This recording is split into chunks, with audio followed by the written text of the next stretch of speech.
തൃശൂർ ചാവക്കാട് സ്വദേശി ബിനോയ് തോമസിന്റെ സംസ്കാര ചടങ്ങുകൾ പൂർത്തിയായി എന്ന് ആ സങ്കട കാഴ്ചകളിലേക്ക് കൂടി പോവാം. കൊച്ചി അന്താരാഷ്ട്ര വിമാനത്താവളത്തിൽ എത്തിച്ച മൃതദേഹം നടപടിക്രമങ്ങൾ പൂർത്തീകരിച്ച് ഉച്ചയ്ക്ക് 2:30 ചാവക്കാട് പാലയൂരിലെ വീട്ടിലെത്തിച്ചത്. ചേതനയറ്റ ബിനോയിയുടെ മൃതദേഹം വീട്ടിലെത്തിച്ചതോടെ ദുഃഖം അടക്കാനാവാതെ പലരുടെയും കണ്ണുകൾ നിറഞ്ഞൊഴുകുന്നുണ്ടായിരുന്നു.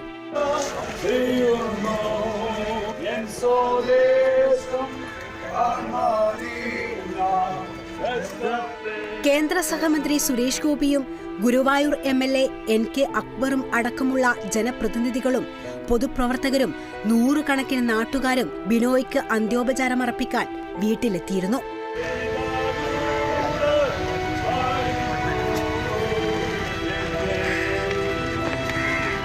കുന്നംകുളം വീനാഗൽ ബറിയൽ സെമിത്തേരിയിൽ നടന്ന സംസ്കാര ചടങ്ങിലും നിരവധി പേർ പങ്കെടുത്തു.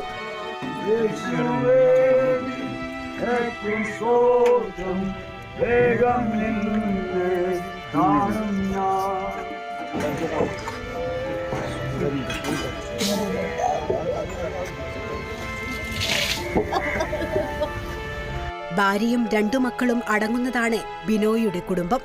Kerala vision news, Thrissur.